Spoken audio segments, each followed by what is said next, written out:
पांडू महाराज, हरिभक्त परायण नारायण महाराज सगळे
दिलीप महाराज आणि गजानन महाराज यांनी हा संयोग घडवून आणला महाराज.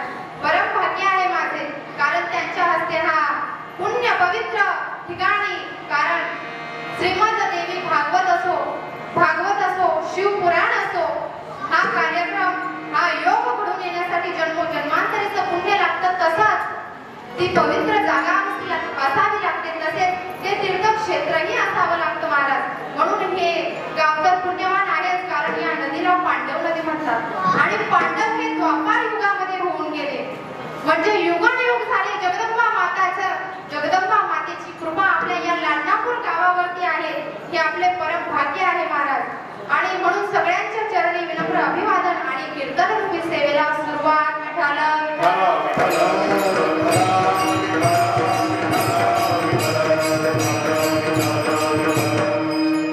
आपण नवरात्र हा सोहळा 9 दिवस साजरा करतो. मग 9 दिवसच का साजरा करतो? 10 दिवस 11 दिवस किंवा 8 दिवस का साजरा करत नाही? 9 दिवसच का साजरा करतो? तर याच्या पाठीमागे सुद्धा कारण आहे, शास्त्र आहे महाराज. महिषासुर नावाच्या दैत्याने याने ब्रह्मदेवाची तपश्चर्या केली आणि ब्रह्मदेवाला प्रसन्न केले. ब्रह्मदेव प्रसन्न झाले आणि वर मागायला सांगितला. तेव्हा महिषासुराने वरदान मागितलं, मला अमर होण्याचं वरदान द्या.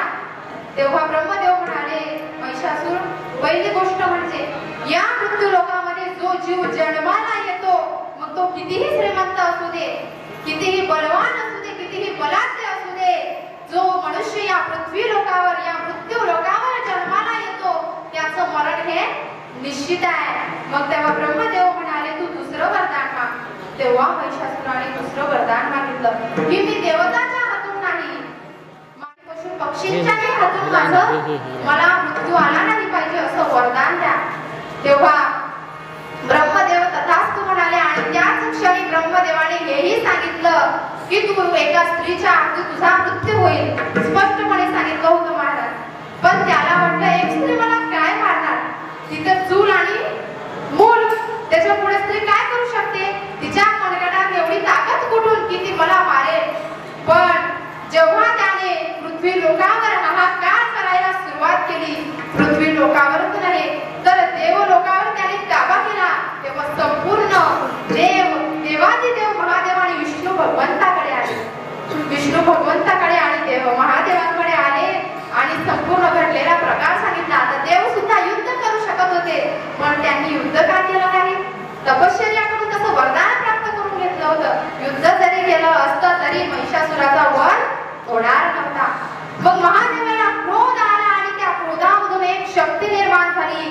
त्या शक्तीमधून आई दुर्गा भवानी प्रकट झाली.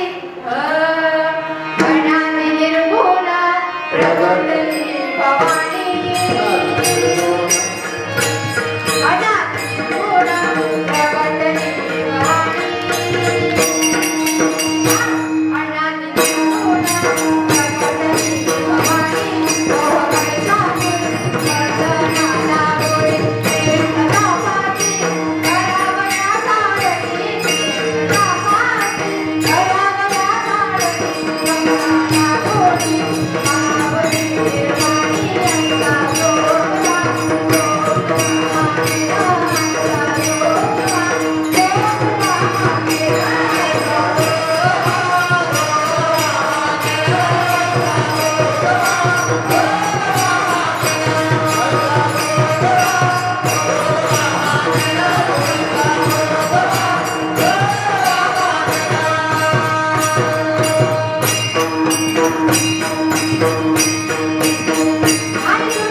अजूनही वेळ गेलेली नाही, पाताळातून उठता